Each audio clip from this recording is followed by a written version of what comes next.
Hi everyone, this is Mahina. Welcome to the ImaginAdventures Podcast and for our new episode today. So happy Christmas Eve. I don't know where you are in the world, but whether daytime or nighttime, I hope that you have a wonderful time alone or with your family. And so tune in to this podcast, this new episode, and relax. And today it's going to be very exciting because we're going to talk about the new rich. That thing that I keep coming across, it's something that I find is very important, and it's becoming more and more important in people's life. So especially coming into the new year, 2022, I keep saying it, but for me 2022 is a year when we make our dreams, or at least one of our big dreams, come true. So 2022 is going to be amazing, just focus on that, and this is what it will be. And a good way to prepare to make sure that your new year, the whole year, is going to be what you want it to be, is to start building momentum. And to do that, momentum is, it's the same thing as the build-up of a wave before it actually crashes and it creates that beautiful tube that people surf on. Momentum is, when you have a car going downhill. At the beginning it goes really slow and then it goes faster and faster. It just naturally builds up momentum and then it's very hard to stop. So when you build momentum, focusing on things that are very positive for you, then you are more likely to literally accelerate your manifestations. And of course you don't want to focus on negative things as much as possible. But yes, so this new year, new resolutions, new dreams, new aspirations, and it's very important to question yourself and ask yourself, what do you want to create? What do you want to attract? What do you want to manifest? If I ask you, what are 3 things that you really want to create and manifest for the new year? So take a pen of paper out, open your note app on your phone and write it down. What are the 3 big things or 3 small things, but I always say dream big.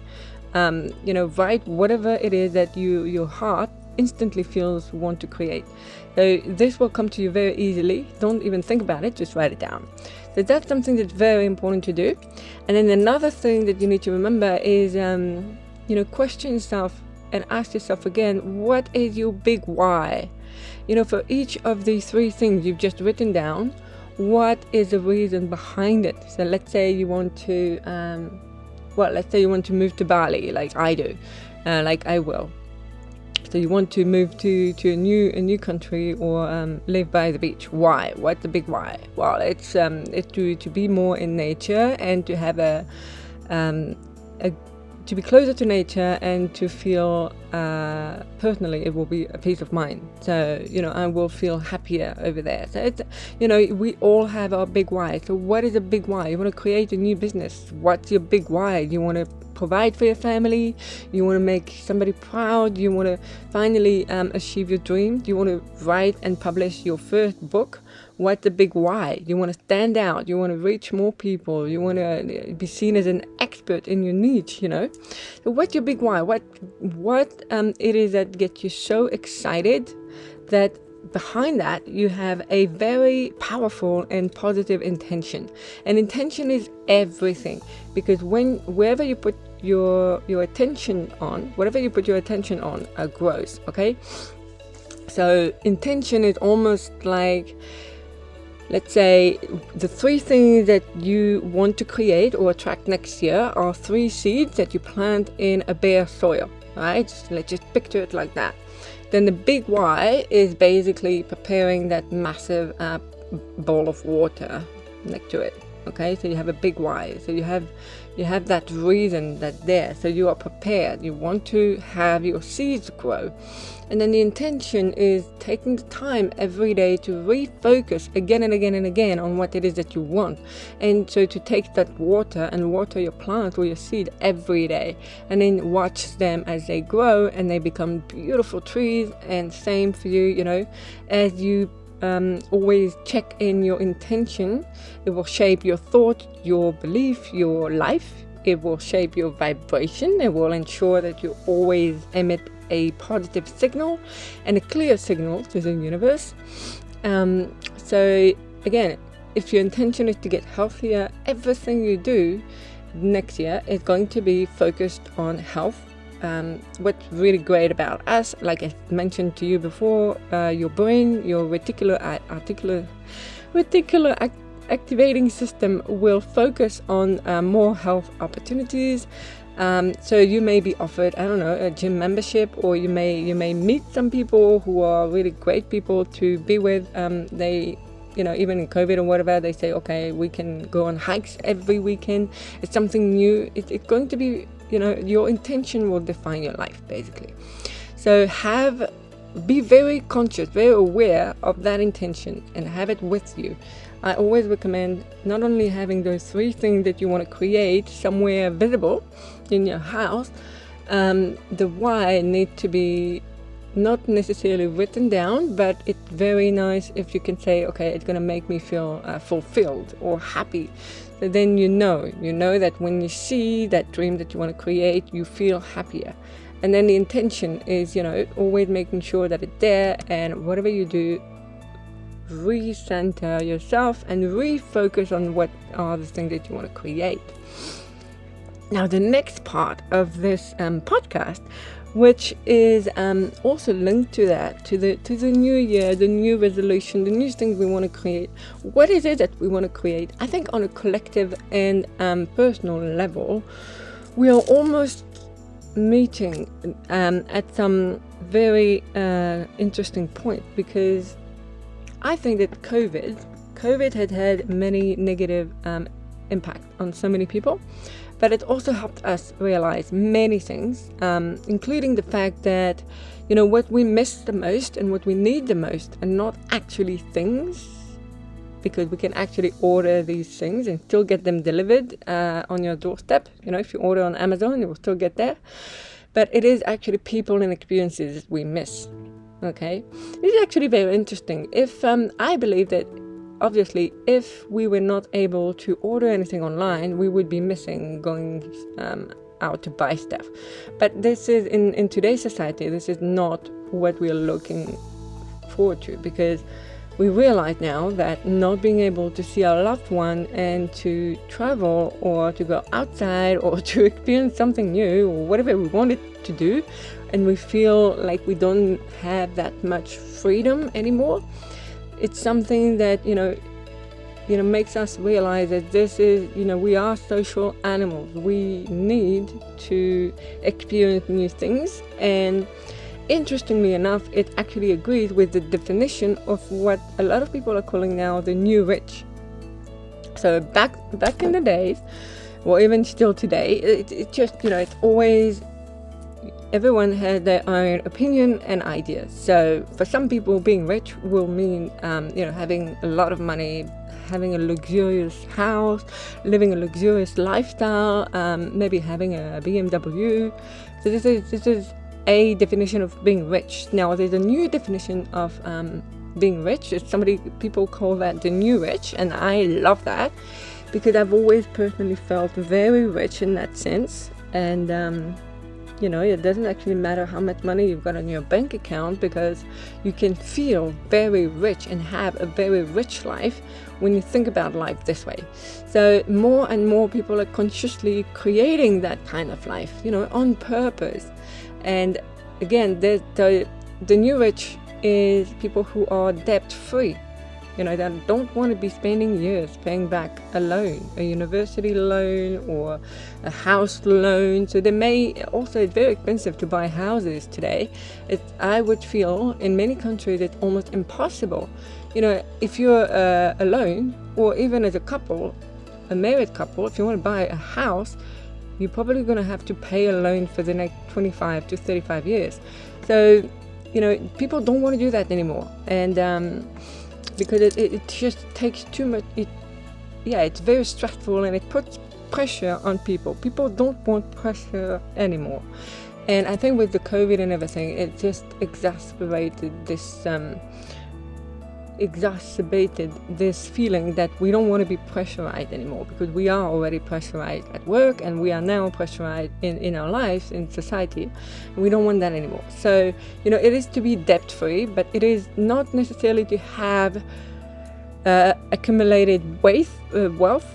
We can obviously, and we should, always want to be wealthier. It's a good thing to be wealthy. But this is not the point here. The new rich define being rich as not having to pay anything back, as being financially free. So you can live, for example, in a wooden hut by the beach or in the mountain, have a very, let's say the cost of living is very low, and you have a very nice pension or a good income that's good enough for you to live a really good life. So, it's just really, really nice. And for them, this is being rich. So that's one part of it. Then the next part of the new definition of the new rich is that these people value their time above all else, both the quantity and the quality.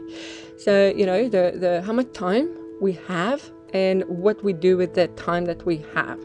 This is something that's so important that we all realize is limited. Even COVID has helped many people realize that life is short. We can't take anything for granted, and we should always make the most of what we have, always. But there's one commodity that we can never pay for, add on, change, is time.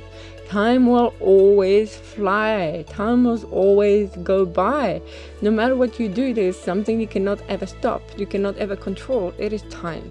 So it is very, very valuable. It is something that's probably the most valuable thing that we have. And we don't always realize it until it's too late. So, the new rich, they are people who are consciously spending more time with the people that they care about, or doing the things that they care about or that they love to do. For example, they can be working 2 days a week and then they decide that they love to go fishing or go hiking, or they love reading, and they do more of these things. They do things that are more aligned with their values, with their real true selves, more of the time. So this is just very important. And then the last or third aspect of the new rich is that they are people who value new amazing experiences. So this can be trips abroad, or even taking a new route when you go out on your daily walk in the forest, things like that. They value something new. New experiences can also mean, like I said before, but I've said it in another podcast, watching new movies, watching a new documentary, anything new, anything that it's actually really good for your brain to experience new things, because it activates different part of the brain. So that's one part of it. And then the other part is that these people value experiencing new experiences, but also appreciate and understand the importance of finding joy in the small things. So, you may only spend an hour outside with your dog because of COVID and because of new restrictions or whatever. But when you do, the people who really believe in finding joy in those small things, when they are outside with their dog in the park or with your kids in the park, what people do is that they appreciate it. They're fully present. They really enjoy it. They appreciate it. It's this quality of loving every moment of life. And I keep saying it's a yummy feeling, because it's the same as when you eat something delicious. It's easier to imagine this when you actually imagine yourself eating something, because let's take your favorite dish, for example, okay? And right now, imagine yourself taking a bite. So it can be something that you love to eat. For me, you just tell me chocolate fondant, and you will have me salivating and wishing that I could eat one right now. But when we do eat those amazing food and things that we love, we savor them. It just leaves us with that yummy feeling. And when you appreciate the small things more and more, this is exactly what you're going to begin to feel. And it's beautiful in a way, because to me, it just makes my whole life, every day waking up with that yummy feeling, it just makes everything so much more cozy, nicer, more beautiful, more enjoyable, more joyful, more loving. Everything is sparkling. It adds magic to life, to put it simply. So today, being rich means to not have to pay back any loan, to be financially free. Okay, it means to be to have the time to do what you want to do, what you choose to do, without anyone else telling you what to do. For a lot of people, it means creating their own business. And I actually feel that maybe it's because I did the same thing back earlier this year.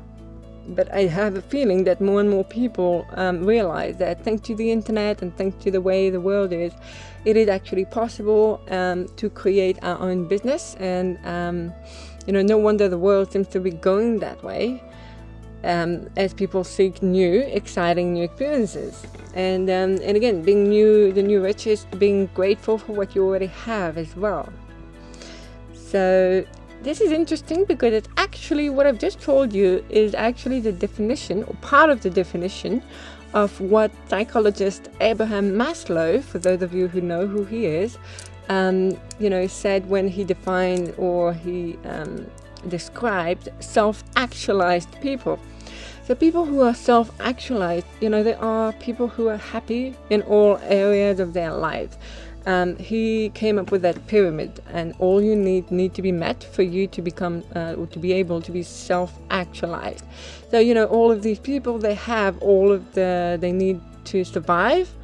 They belong to a social group or a family. They feel good in their life. They feel loved and valued and fulfilled in their career, whether they have a job or they have their own company.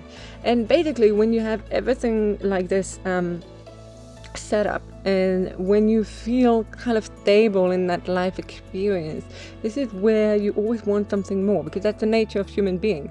But you want more, so you naturally focus on expansion and on living consciously, and you want to begin to look for innovative solutions to problems, whether it's your own problems or even the world problem. You start to want to help others more. You feel more content and appreciative every day. And personally, I believe and I hope that this is slowly but surely becoming our new way of living. Of course, there are still a lot of people who are completely living in our, what do I call that? I call that 3D reality. But in our day-to-day world, listening to what's said on TV and following society's rules, which we have to in a way, otherwise the world will be chaos. But also that a lot of people are becoming very self-conscious and consciously keen to make a difference, not just in their lives, but also in the world. So this is beautiful. Living in society in the way that we did is not sustainable anymore. We can't keep pushing people around. We can't treat employees like machines and ask them to work long hours for almost nothing. Society has to care. But the thing is that even if it doesn't, people will. And that's the thing, that's what's happening at the moment. People do. And they are caring more and more about their well-being. There's something very interesting about what's happening with COVID, is that it's a massive contrast. Abraham Hicks talked about contrast a lot. We need contrast because experiences that we don't like make us realize that we don't want some of these things. And so in doing that, it makes us realize what we actually do want and what we want to create. And again, this is one of these things, maybe seeing what COVID does to our businesses, does to our children, does to our healthcare system, we realize that we're not prepared necessarily, and that we don't like the way some. And I'm not pointing the finger at any government. I just think it's on a worldwide scale. We can't blame anyone for that. But it just makes us realize that there are things that we don't want to experience. We choose something else. And so when you consciously choose something else, and you actually take the step to make that new life that you want to create for yourself happen, this is the whole point. This is the whole point of having that massive contrast, such as COVID, and choosing to not focus on that, and then on focusing on creating the new life for yourself. So a lot more people are becoming more conscious of this, and that's what I mean when I talk about the new rich. We want to create a rich life, which doesn't mean you need to create a lot of money. It can be that, but it doesn't have to be that. Basically, it's rather than creating money to buy experiences and to feel happy, you literally feel happy doing things such as being financially free, so having no worries, having more time and enjoying your time, and having new experiences and appreciating what you have means that you actually feel happy right now. And then it's going to attract more and more things that will make you feel richer and happier. That's magical. This is what's so magical. And as a quantum manifestation coach, you know me, in every single one of my podcasts, I talk about things that can help you raise your vibration. So when you focus on those 3 things that you want to create next year, when you focus on the why you want to create that, or those things, why, how do they make you feel, how does thinking about these things, having achieved them, makes you feel, and then have the intention behind that to make it happen. Focus on that, focus only on what it is that you want to create as much as possible. Every time that something negative is coming your way, just refocus on something else. And realize that the new rich is a very interesting concept, because if you really think about it, this is actually what we all want. We want to not have to worry about money or survival. We want to experience new beautiful things and appreciate what we have, and we want more time. We want time to do what we want whenever we want. And so this is beautiful. This is something that will make all of our lives richer. And it will also, doing that will help you raise your vibration. And when you do that, you can manifest what you want. So what's on your list will actually come to you much more easily and much more quickly if you focus on that. If you focus on feeling good as you do that. If you're hoping that next year is going to be amazing, yes, it might be amazing. If you're convinced, or if you know deep down that next year is going to be amazing, because you're going to make it amazing, it will be. It might be, or it will be. Either way, the possibilities are endless, obviously. But when you decide on something, when you commit, and when you make a decision, when you have a powerful intention behind what you want, and a powerful big reason why you want that, there is no stopping you. And that's what I love about life, because we can literally create our reality. It just takes a very powerful reason why and desire behind that. If you want to be rich, if you want to experience life in a magical way, in a way that you have so much freedom and you're abundant and you're feeling, you're just so happy every day, it's going to attract more and more happier and experience more and more happier and more beautiful experiences in your life as well. So it is an endless cycle of and you can choose if it's an endless cycle of negative or positive things. So that's about it for today. So this is it. I will leave you with those very interesting happy thoughts. This is Christmas Eve for us tonight. So wherever you are, whatever you're doing, whether you can be with family or not, let's just remember to appreciate every moment. Even if we spend that time on the phone talking to our parents, or in each other's company, or even alone, snuggled by the fire, or sunbathing on the beach, let's just fully appreciate that and enjoy our time and our moment and our new experiences, and just know that where you are right now at this very moment, you don't even need to worry about money. So you are rich, you are financially free, you are loving your time, and you are happy. So this is a very beautiful thing to do, to feel, to experience. And I hope that this can be a Christmas gift. I hope that this happy day, happy Christmas will bring you everything that you want. Countless blessings your way, everyone. Blessings are coming. Blessings are going to be amazing. And I will be talking to you next week, which is going to be New Year's Eve. So I look forward to that. And I wish you a beautiful, beautiful, beautiful day. Take care, everybody. And I will be talking to you soon. Bye.